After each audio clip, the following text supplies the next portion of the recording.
내 앞에서 벌어졌는데 이런 일들이 있는데 여기에서 우리가 어떻게 처신을 할 것인가, 어떻게 말을 할 것인가, 그런 경우를 종종 대할 때마다 예수님이 살아있을 때 하셨던 행동과 특히 부활했을 때, 부활 후에 하셨던 행동을 종종 생각해 봅니다.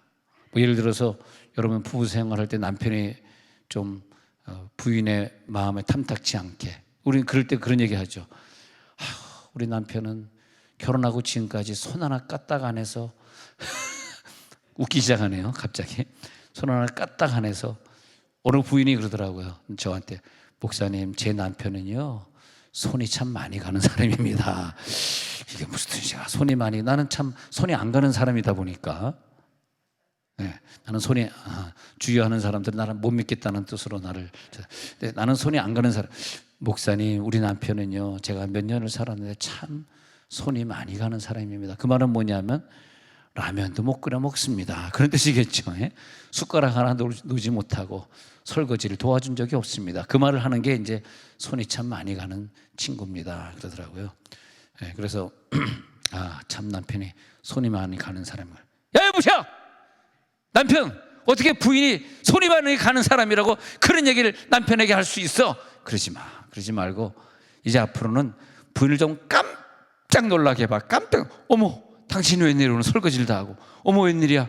양발을 지 손으로 다 빨고. 어머, 웬일이야? 뭐 교회 먼저 가서 성경책을 먼저 챙기고. 당신 미쳤어? 철이 들었는데 죽을 때가 됐나?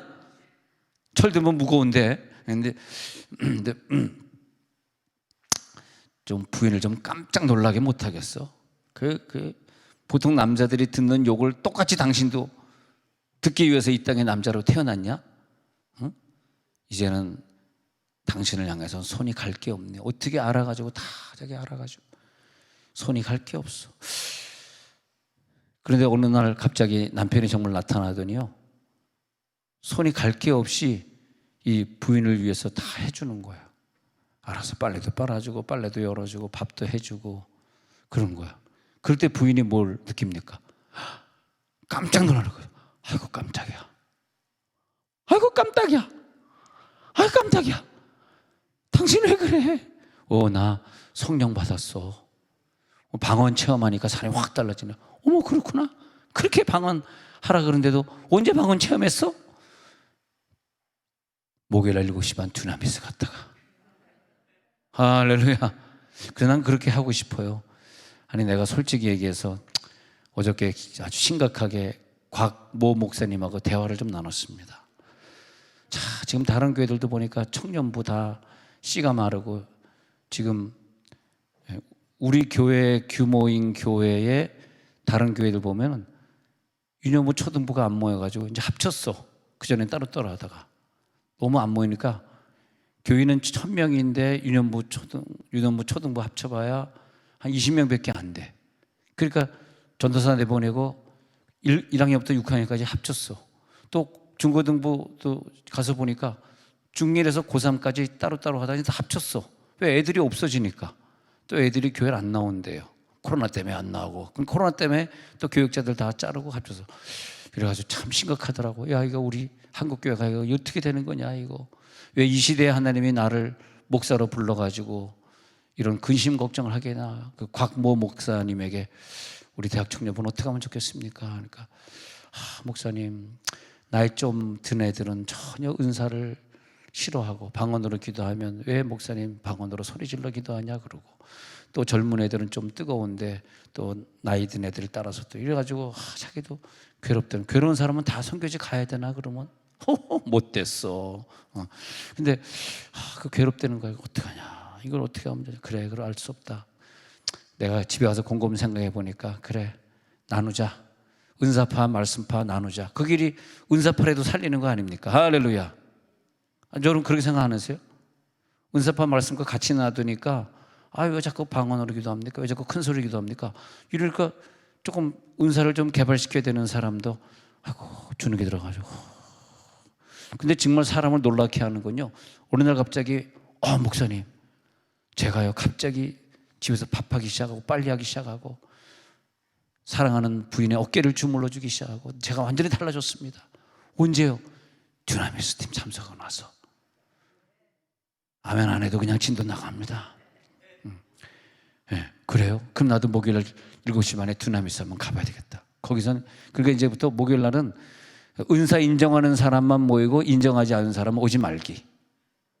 아니 이걸 나누는 수밖에 없겠더라고. 그래가지고 은사파는 은사파대로 개발을 확 시켜나가면서 다시 우리 60년대 70년대 순복음의 영성을 확 우리가 이 한국에 불면은 우리 대한민국이 살 것이고 저 해외에 있는 뜨뜻미지근한 교회들, 내가 누구 욕해서 죄송하지만 사실 제가 저기 어느 나라에 제가 단기 선교 잠깐 간 적이 있어요.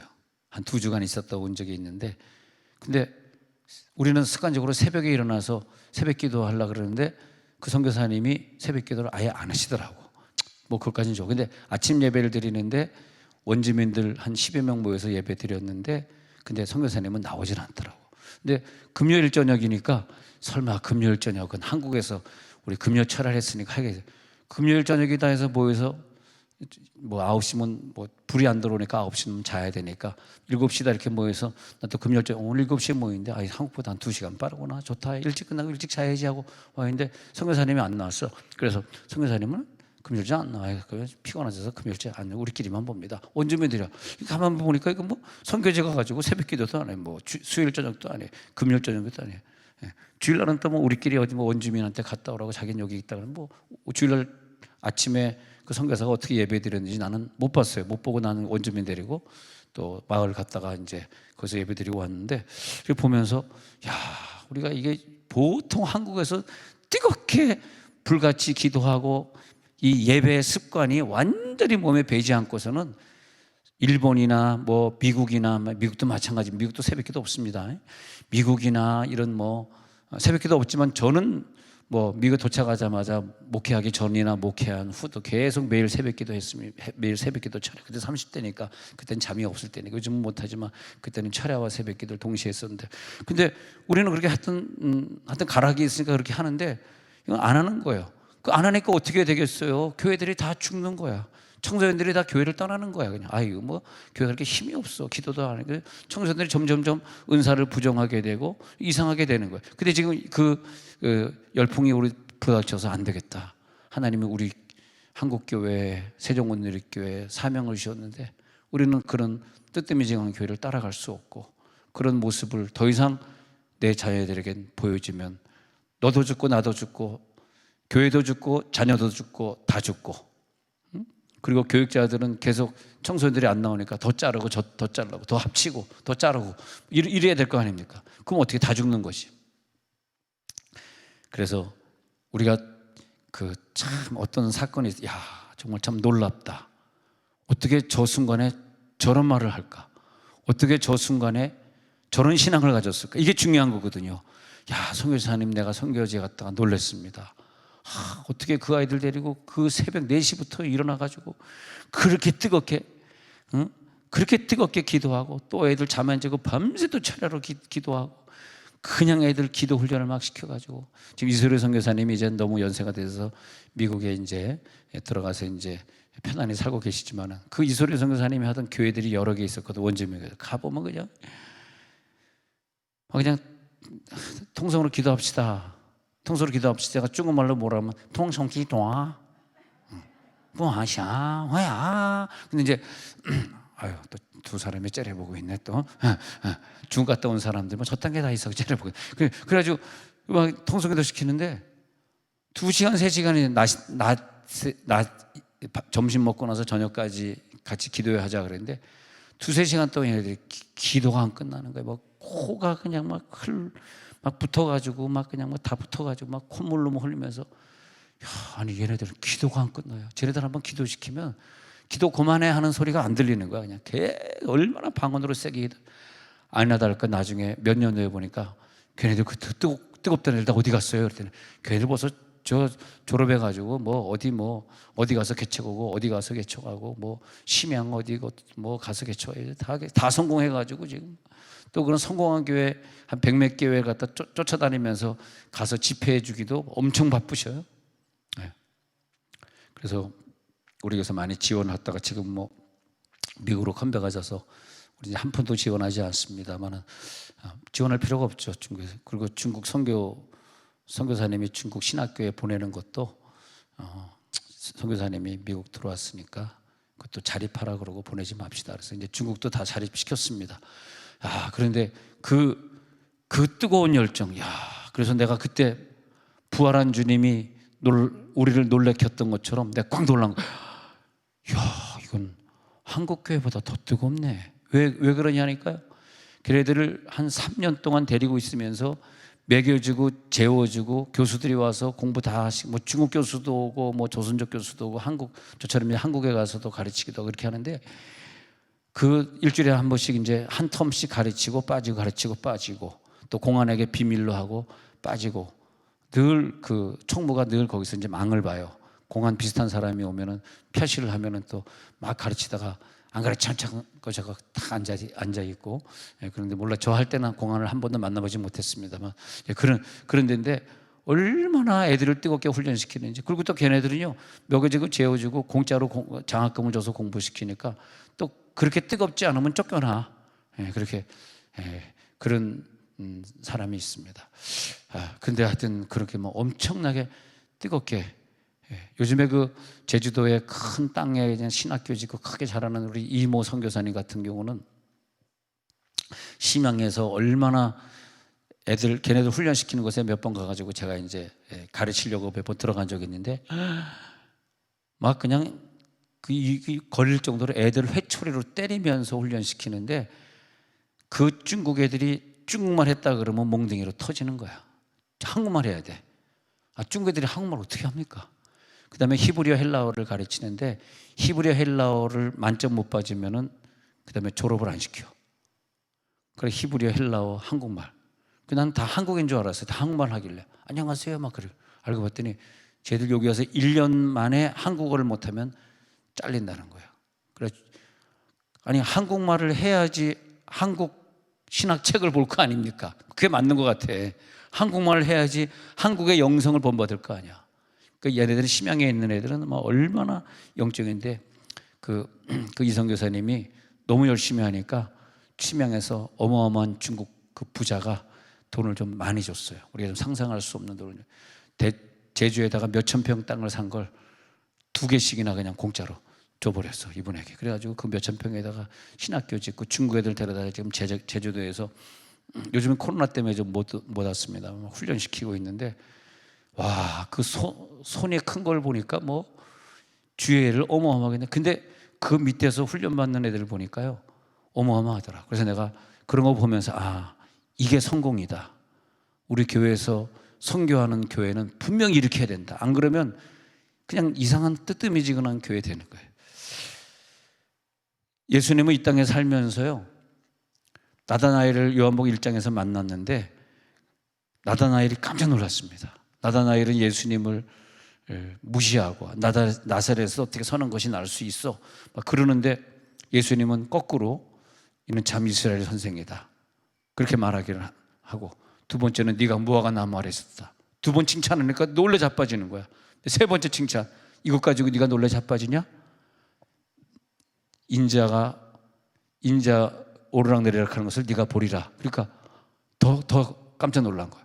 그래가지고 그 깜짝 놀라는, 아니 내가 자기를 무시하고 욕했으면 나사렛의 출신이라고 그 이제 욕을 하는 거거든요. 예를 들어서 우리가 서울에 살 때 쟤는 저 뭐 광주에서 왔어, 이 말은 뭐냐면 욕할 때 쓰는 말입니다. 죄송하지만 그런 것처럼 저 나사렛 출신이야, 쟤는 뭐 사투리 있어, 이렇게 얘기하면 굉장히 그 천띠기야, 이거 욕을 한 거거든. 근데 예수님이 욕을 한 걸 아는데도 나다나엘에게 칭찬을 3번씩 하니까 나다나엘이 깜짝 놀라가지고 뭐가 되냐니까 예수님의 신복 제자로 되는 거죠. 예수님의 가르치심을 보면 바리새인 서기관들이 그걸 들으면서 깜짝 놀라는 거예요. 아니 어떻게 저런 가르침이다 해서, 우리 가르침하고는 다르네. 불치의 병을 고쳐주실 때도 사람들이 예수님을 보고 깜짝 놀라는 거예요. 물로 포도주를 만들 때도 그렇고, 어렸을 때 12살에는 예루살렘 성전에 들어가서 이렇게 그 모세오경을 강의하는데 거기 랍비들이 깜짝 놀랍니다. 아니 이렇게 12살밖에 안 된 애가 이렇게 성경을 딸딸딸 외우고 이렇게 잘하고 있어. 해가지고 그때 그 사람들이 성경을 토론하는 예수를 보면서 사람들이 깜짝 놀랐다고 누가 보면 2장에 기록되어 있습니다. 깜짝 놀라게. 예. 뭐 계속 깜짝 놀라게 집으로 마리아와 요셉이 집에 갔는데 제가 예전에 한번 설교했지만 예수가 없는 거예요. 왜냐하니까 그 대열이 몇만 명의 대열이 쭉 열을 지어가지고 간다고 생각해 보세요. 광화문에 뭐 2만 명, 3만 명 전광훈 목사님 집회할 때 2만 명, 3만 명만 모여도 뭐 우리 교인끼리 어서 만나, 뭐 동화면서점 앞에서 만나 그러시면 못 찾았지 않습니까? 그렇게 막 못 찾는데 몇만 명의 그 교통편도 없는 가운데 쫙 길 늘어서서 가면은요 몇 사람 떨어지면 그 다음에 어디 간지 몰라. 근데 어떻다고요? 항상 대열에서 보면은 남자들이 앞장서 여자들은 뒷장서. 근데 예루살렘 갈 때는 얘가 12살 이하니까 12살 이하는 아이들에 속해가지고 여성들과 함께 가는 것이고 돌아올 때는 성인식을 마쳤으니까 12살 이상 되니까 아버지랑 같이 가야 되니까 집에 왔는데 당신하고 같이 안 왔어? 난 당신하고 같이 아유 갈 때는 엄마랑 같이 왔는데 올 때는 당신 남자니까 당신이랑 올 줄 알았지. 걔가 또 착하고 엄마 있는 줄 알고 헷갈렸고 막 어떻게 하냐 애가 없네 근데 깜짝 놀란 거야. 애가 왜 없어 놀래가지고 도로 가자 해가지고 또 한 2박 3일을 다시 이제 예루살렘에 얘를 찾으러 갔다가 깜짝 놀란 게 뭐냐면 성전에서 랍비들하고 논쟁하는데 우리 아들 예수가 더 똑똑한 거야. 그래서 예수님은요 성경을 가르칠 때 병을 고치실 때 막 계속 깜짝 놀라게 하는 거예요. 십자가에 못 박힐 때도 사람을 깜짝 놀라게 하고 빈 무덤을 보고 마리아와 그 일행들이 깜짝 놀라게 하고 말이야. 그리고 또 예수님은 부활한 다음에 벌벌 떨고 있는 제자들을 갖다가 찾아가가지고 깜짝 놀라. 예수님 어떻게 들어오셨습니까? 깜짝 놀라는 거예요. 전혀 기대하지 않는 일들이 예수님에게는 계속 벌어지고 있는 거예요. 이게 사람을 깜짝 놀라게 하는 거예요. 근데 깜짝 놀라게 하는 것이 사람을 그냥 뭐 장난으로 놀라게 하거나 아니면 그 사람에게 피해를 주려고 놀라게 하는 것이 아니라 굉장히 복음적으로 놀라게 하는 거란 말이죠. 복음적으로. 바로 이런 거죠. 사울이 다메섹으로 가는 중이었어요. 공문을 받아가지고 아나니아 같은 집사님들 복음 전하는 그런 기독교인을 잡아 죽이려고 다메섹으로 가는 중인데 사울이 깜짝 놀란 게 있습니다. 뭐냐 하면 갑자기 이제 빛이 비쳐서 눈이 멀었단 말이에요.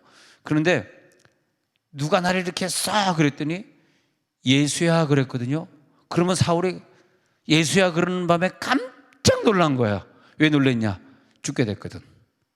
자기가 죽이러 다니는 예수가 지금 자기 앞에서 눈을 멀게 하고 눈이 깜깜하니까 아마 칼날을 대가지고 자기 목을 칠 거를 생각한 거죠.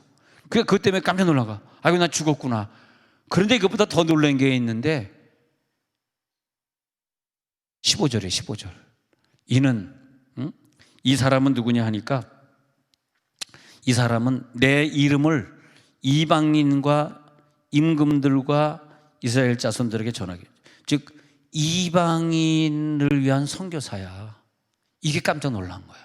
내가 너 좀 안 죽여. 근데 내가 너를 왜 안 죽이는지 알지? 이방인이 나오는 거야. 제가 이 성경보다 좀 깜짝 놀란 부분이 있는데 요건 이제 조금 오버해서 제가 좀 말씀드릴게요. 저는 좀 기분이 조금 안 좋은 게 뭐냐 하면 이 사울은 얼마나 못됐습니까? 그냥 기독교인 막 잡아 죽이고 스데반 죽을 때 옷을 지키던 자더라. 이 말은 뭐냐면 그 리더는 직접 돌로 치지 않고 돌로 치는 자들이 이제 자기는 죄가 없다는 뜻으로 땀이 나서 옷을 벗는 게 아니라 나는 죄가 없어라는 뜻으로 자기 겉옷을 벗는답니다. 그리고 그 겉옷을 이렇게 차곡차곡 개놓으면 그걸 지키는 자가 리더란 뜻이야. 그 사람을 죽인 자는 사실은 돌로 친 자가 아니라 이 옷을 지키는 자가 제일 못된 놈이지. 사울이 옷을 지키던 자란 말이야. 그러니까 자기가 스데반을 죽인 거 아닙니까? 스데반을 죽였는데 이 사울을 만난 주님이 거기서 당장 스데반이 돌에 맞아 죽은 그 돌보다 더 큰 돌로 얘를 쳐 죽여야 되는데 안 죽이니까 얘가 깜짝 놀라는 거예요. 30대 중반의 이 젊은 청년이 깜짝 놀란 거예요. 아니 네가 나를 핍박했지, 나 예수야. 그럴 때 1번 놀랬지만 2번 더 놀란 건 나는 안 죽여 이럴 때 깜짝 놀란 거예요. 그분의 선하심, 그분의 완벽하심. 근데요, 이 9장이잖아요 2장 넘어가가지고 7장에서 6장이 끝부분과 7장에서 이렇게 보면 스데반이 등장하는데 이게 나를 놀라게 했네. 스데반은 사울왕보다 훨씬 선하고 무슨 뭐 기독교인 괴롭힌 적도 없고 투표해가지고 훌륭한 사람으로 선출되어서 말이야. 그래서 이렇게 복음 전하다가 왜 그렇게 깜짝 놀라게 하실 것 같으면 스데반 얘도 좀 살리시고 저 좀 깜짝 놀라게 해보시죠, 주님. 나 이 깜짝 놀랐다니까. 아니 사울왕을 그렇게 깜짝 놀라게 할 만큼 살려줄 수 있는 분이 스데반은 왜 죽는 거 빤하게 쳐다보시면서 위에서 하늘 위에서 말이야 예수 하나님 오른편에 해가지고 이렇게 빤하게 쳐다보면서 아니 이거 그러면 내가 만약에 스데반의 입장이면 나는 그럼 돌 맞아 죽고 뭐 사울처럼 못된 짓 하는 놈만 그러면 돌 안 맞아 살고 아니 오늘 갑자기 설교하기 싫어지네 오늘 갑자기. 아니 갑자기 뭐야 이게 말이 나옵니까? 이게 말이 되는 이게 정말 나를 깜짝 놀라게 만드는 거예요 이런 게. 아니 예수님이 좀 너무하지 않습니까? 뭐 스데반은 뭐 좀 얘기 좀 해보세요. 뭐 하시는 거예요 예수님? 좀 얘기 좀 해봐요. 왜 스데반을 왜 죽이고 사울과 지게 못된 사울은 살리고. 어떤 분이 자기가 죽을 병에 걸려서 죽게 되었다 그랬을 때 제가 그랬어요. 살고 싶으십니까? 나 좀 더 아직 젊잖아요. 나 이 암덩어리 이기고 살고 싶어요. 하나님이 당신을 살려줄 수 있는 건 한 가지밖에 없습니다. 선교하십시오. 인생의 목표를 선교에 두시고 돈 생기면 다 선교금 내시고 기회가 되면 선교지로 떠나십시오. 하실 수 있겠습니까? 못하겠는데요. 그러면 빨리 가십시오. 당신이 이 땅에서 살 이유 없습니다. 스데반의 설교를 쭉 읽어봤는데요. 뭐 모세오경을 꽤 찼어. 창세기의 아브라함 얘기 쭉 하고 그다음에 특히 스데반의 설교를 여러분 7장에서 쭉 읽어보면요. 스데반이 그 당시에는 성경을 양피지에다가 이렇게 뭐 동물 가죽에다 썼잖아요. 그래서 성경을 이렇게 들고 다닐 수가 없잖아요. 그러니까 할 수 없어. 그때는 다 외는 거예요. 외는 거. 특히 모세오경은 외지 않으면 성인식 12시에 성인식을 해주질 않습니다. 예수님이 딸딸딸 외니까 그냥 신명기에 있는 말씀 뭐 이런 말씀들 이사야에 있는 말씀 막 인용하고 다니지 않습니까? 당연한 거예요. 다 외는 거야. 할 수 없어. 그러니까 설교는 뭐다? 외고 앉아있는 게 설교입니다. 그 당시에는 살을 붙일 수가 없어. 붙이면 이단데 무조건 성경을 외는 게 설교야. 그래서 스데반이 막 외고 있는 거야. 뭐 아브라함이 어떻고 뭐 이삭이 어떻고 그다음에 막 모세 얘기 많이 하고 그러니까 요셉 얘기 많이 한 다음에 그다음에 모세로 와가지고 모세 얘기 많이 하는데 좀 나를 깜짝 놀라게 한 게 좀 아쉬운 게 하나 있네. 여러분 이게 여기에서만 듣고 전달은 하지 마세요. 선교적이 아니네. 사람의 목숨을 오가게 하는데 굉장히 중요하더라고요. 저는 주관적으로 그렇게 생각하는 사람이에요. 스데반은 선교 사명이 없었던 사람이에요. 하나님 볼 때는요. 하나님 볼 때는 명령이 땅끝까지 이르러 내 증인이 될래. 그걸 묻는 거고 땅끝. 네가 이방 땅에 가서 근데 오늘 15절에 9장 15절에 보니까 이 사람은 이방인에게 복음을 전해야 될 내 그릇이라. 스데반은 이방인에게 복음을 전할 그릇이 아닙니다. 스데반 형님 죄송합니다. 스데반이 지금 천국에서 그러겠다. 너 지금 어떻게 설교하고 있는 거야? 너 나 욕하는 거야? 막 그럴 수 있어요. 그렇지만 내가 스데반보다 더 오래 사니까 천국에서 만나면 내 나이가 많잖아. 스데반보다. 이게 참 아니 사도행전도요. 베드로 얘기가 쭉 사도행 3장에 뭐 안전병 고치고 하다가 쭉 가다가 10장에서 감옥에서 나온 사건 천사가 나타나서 12장 1절에서 제자들이 막 베드로를 위해서 빌더라. 12장 1절에 보면은 뭐 야고보와 요한 근데 야고보를 칼로 죽이니 1번 야고보 죽고 그러니까 야고보와 요한이 형제인데 형제 야고보를 먼저 죽여요. 쓴 잔을 네가 마실 수 있느냐 그랬잖아요. 그래서 야고보를 먼저 칼로 죽였단 말이야. 그러니까 이 제자들이 얼마나 지금 괴롭겠어요. 그다음 베드로, 야고보, 요한, 겟세마네 동산 3명이 올라갔었는데 이게 지금 다 죽겠구나, 다 죽고 있는데요. 자, 오바에서 얘기하면 선교적인 사람은 좀 더 살려둡니다. 여러분, 죽을 병 걸리면 선교사가 되십시오. 아멘 안 나올 때 아버지. 근데 베드로가 12장에서 감옥에 있다가 풀려나잖아요.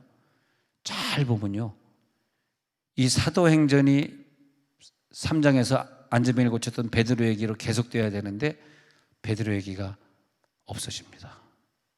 13장에 쭉 보면 그 다음에 사도 바울이 등장하는데 사도 바울의 얘기가 저 28장까지 쭉 기록이 됩니다. 이 역사의 이 바톤을 누가 이어가고 뛰어갈 것이냐, 마지막 바톤은 누가 이어갈 것이냐, 누가 장수할 것이냐, 누가 하나님이 주시는 물질을 내 소유로 누리라는 게 절대 아닙니다. 그 물질 가지고 수많은 사람을 도와주고 수많은 교회 건축하고 저 선교지에서 우물 파주고 그러면서 주님 앞에 갈 것이냐, 누구에게 그런 물질을, 여러분 나 돈 없어, 제발 그런 얘기 하지 마세요. 돈이 왜 없어? 하나님이 있으신데. 여러분들 돈 있습니다. 할렐루야. 하나님이 돈을 왕창 주실 줄로 저는 믿습니다. 누구에게? 선교의 꿈이 있는 사람에게만 주게 돼 있어. 죄송하지만 나 돈 없어 하는 사람은 분명히 그 사람은 선교사 아닙니다. 그 사람은 선교 관심 없는 사람이에요. 놀래게 합니다.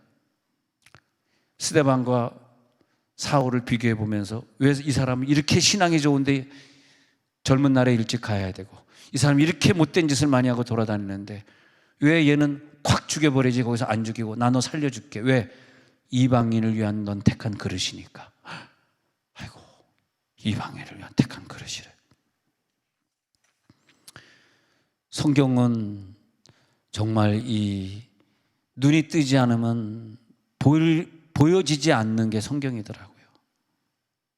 왜 베드로 얘기는 점점 사라지고 이 못된 사울의 얘기가 바울의 얘기로 바뀌면서 1차 여행, 2차 여행, 3차 여행, 예루살렘 여행, 로마 순교까지 이렇게 바울의 얘기로 이어져 가고 있는가? 왜 서신서는, 왜 베드로 전서, 후서, 베드로는 2개밖에 못 썼나요? 근데 왜 바울의 책은 13권인가? 우리는 늘 바울을 존경한다 그러지, 누구 하나, 어느 목사님 하나 설교하면서 나 베드로 존경하는데, 베드로 서신서 보는데 뭐 기가 막히게 은혜 받았는데, 왜 이런 얘기는 우리 들어본 적이 없는가? 왜 예수님처럼, 바울처럼 왜 이렇게 노래하는가? 예수님처럼, 베드로처럼 왜 이건 없는가? 베드로 욕하는 건 아니고요. 자, 그래가지고 사울을 깜짝 놀라게 했는데, 사울아 사울아 왜 네가 나를 핍박하느냐 그러는 거예요. 그러니까 사울이 놀라가지고, 아이고, 오늘 읽은 구절입니다. 아이고, 뉘시옵니까? 그러는, 나는 네가 핍박하는 예수라니까. 그때 사울이가 깜짝 놀라는 거예요. 내가 십자가에 못 박혀 죽여 버려서 다 끝난 줄 알았는데, 이미 저건 아무것도 안 줄 알았는데 드디어 이 원수를 외나무 다리에서 만나더니 나는 이제 거기서 국물도 없겠구나, 난 여기서 죽겠구나. 근데 죽이시지 않고 그 목소리가 얼마나 인자하신지, 사울아 사울아 네가 여기서 꿇어 엎드려 넘어 있지 말고 빨리 일어나 성으로 들어가라. 내가 너에게 행할 것을, 너에게 이를 자가 있느니라. 아나니아라는 사람을 찾아라. 아나니아는 내가 죽이로 공문에 이름이 있는 자인데요, 얘 죽여야 마땅한 자인데요, 그가 너의 칼에 죽는 것이 아니라 안수해가지고 너의 눈을 뜨게 할 것이다. 아나니아에게 가면 아나니아가 이미 너의 환상을 봤다고 얘기할 거야. 그리고 깜짝 놀라요. 아나니아가 벌써 내 환상을 봤다고요? 이렇게 되는 거예요. 예. 그 못된 사람을 개종시켜서 자기의 사랑을 만들어 주시고 원수를 보복하기는커녕 위대한 사도로 만들어 주셔서, 그 장면을 보면서 저는 깜짝 놀라는 거예요. 하나님, 나도 인생 살면서 내 앞으로 인생에 어떤 일이 벌어질지 모르지만은 그 원수를 들어서 사도의 직분까지 주신 주님, 나도 만나는 사람들에게 깜짝 놀라게 하는 목회가 되게 해주옵소서. 깜짝 놀라게. 자, 디모데전서 1장 12절에서 16절을 보니까, 그래서 바울은 디모데전서에서 이런 고백을 해요. 디모데전서 1장 12절 시작. 나를 능하게 하신 그리스도 예수 우리 주께 내가 감사함은 나를 충성되이 여겨 내게 직분을 맡기심이. 13절 내가 전에는 비방자요 박해자요 폭행자였으나 도리어 긍휼을 입은 것은 내가 믿지 아니할 때 알지 못하고 행하였음이라. 14절 우리 주의 은혜가 그리스도 예수 안에 있는 믿음과 사랑과 함께 넘치도록 풍성하였다. 15절 믿보다 모든 사람이 받을 만한 이 말이여 그리스도 예수께서 죄인을 구원하시려고 세상에 임하셨다 하였도다. 죄인 중에 내가 계시느라. 마지막 16절 그러나 내가 긍휼을 입은 까닭은 예수 그리스도께서 제게 먼저 일체 오래 참심을 보이사 후에 주를 믿어 영생 얻는 자들에게 본이 되게 하려 하심이라. 예수님은 언제나 변하지 않기 때문에 나에게 이런 사랑을 베풀어 주시고 용서로 나에게 긍휼을 주시고 오래 참으심으로 나를 사도로 사용하신 것과 같이 어떤 사람도 똑같이 그렇게 사용하실 것을 본보기로 보여주신 것 아니겠느냐. 할렐루야. 베드로를 사랑하시는데도 베드로 보십시오. 부활했는데도 또 디베라에 고기 잡으러 갔지만은 요한복음 21장 17절에 가가지고는 예수님이 하시는 말씀, 요한복음 21장 17절에서 네가 나를 사랑하느냐. 그러니까 베드로가 근심하는 거야. 왜 자꾸 물어보시지? 세 번째 또 물어보시네. 근심하여 이르시되 주님이 좀 기분이 나쁘신가? 세 번째나 물어보시니 주님 모든 것을 아시오매 내가 주님을 사랑하는 줄을 주님께서 아시나이다. 그랬더니 야 이놈아 그렇게 고백할 거 왜 이렇게 도망 다녔어? 왜 또 고기 잡으러 와? 사람 낚는 어부가 된다고 그랬잖아. 야단칠 줄 알았더니 주님의 특징은 야단을 치지 않는 거예요. 예수께서 이르시되 괜찮아 내 양을 어떻게 먹이라. 오늘 목자님들에게 주님이 주시는 말씀이에요.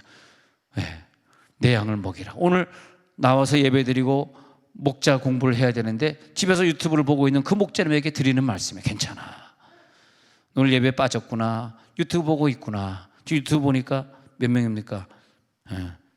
357명이 보고 있구나. 자, 그러니까 너는 왜 또 빠졌니? 다음 수요일 날은 5월부터니까 제발 좀 빠지지 마라. 시부렁 파이프야. 그러면서 예수님 내가 그런 게 아니야. 예수님이 그러면서 다음번엔 빠지면 안 된다. 오늘까지만 용서해줄게. 그러면서 오늘 공부 또 목자 공부 잘 마치면 너는 내 양을 먹여달라. 할렐루야. 얼마나 감사합니까? 내 양을 먹여라. 그러니까 막 감동이 오는 거. 내가 이렇게 빠졌는데 내가 또 디베라 바닷가에 고기 잡으러 갔는데 나를 또 용서하시고 예수님 알겠습니다. 그래가지고 베드로가 두 팔을 벌리고 순교자의 길을 가게 된 줄로 믿습니다. 우리도 그러니까 그 사랑에 감격하고 사랑에 깜짝 놀라는 거죠. 뭐에 깜짝 놀라요? 못된 예수님이라면, 나를 괴롭히는 예수님이라면 뭘 그거 가지고 놀래? 안 놀래죠. 모든 사람이 그렇게 다 말할걸, 모든 사람이 못된 사람을 다 그렇게 치리할걸, 그렇게 때릴걸, 모든 사람이 가는 길을 그 사람이 갈걸, 그런 사람이 그렇게 또 하겠지. 근데 뭐 놀래냐? 놀랄 게 없지. 근데 모든 사람이 하는 말을 안 할 때, 모든 사람과 똑같이 생각 아니하실 때, 할렐루야, 그때 깜짝 놀라는 거죠. 예수님은 전혀 다른 모습이네요. 전혀 다른 모습입니다. 할렐루야. 그 요나가 복음 전하지 않겠다고 그랬을 때 하나님의 깜짝 놀라는 모습은 자기네 유대인들을 그렇게 괴롭힌 아수르 니느웨를 끝까지 전도하려고 요나를 보내시려고 하니까 요나는 당연히 안 그럴 줄 알았죠. 근데 그게 아니거든. 끝까지 요나를 또 큰 물고기 뱃속에 같이 또 니느웨로 보내니까 요나가 그 하나님 앞에 깜짝 놀라는 거예요. 아니, 우리를 괴롭히고 우리를 수많이 죽인 저 적군의 나라에 뭐 자꾸 선교사를 파송하려고 하십니까? 여러분, 더 중국일수록, 러시아일수록, 더 우리와 적대감을 가진 나라일수록 더 사랑하고 선교사를 더 보내야 되고. 왜? 하나님의 마음은 우리를 깜짝 놀라게 하는 것이니까. 욥과 그의 친구들이 하나님을 대하여 깜짝 놀랐던 것을 보면은 욥을 끝까지 용서하시고 욥에게 갑절의 복을 허락해 주신 것을 보면서 하나님은 결국은 욥을 승리케 하시는구나. 여러분, 부활하신 주님 오늘 만나시기 바랍니다. 부활하신 주님을 만나시면서 우리를 깜짝 놀라게 사랑하시는 그 사랑, 시편 8편 4절에 보니까 사람이 대체 무엇이고 한데 우리를 그렇게 생각해 주시고 인자가 무엇이기에 우리를 그렇게 돌봐주십니까? 깜짝 놀라게 하는 하나님, 이 시간 기도합니다. 하나님 아버지,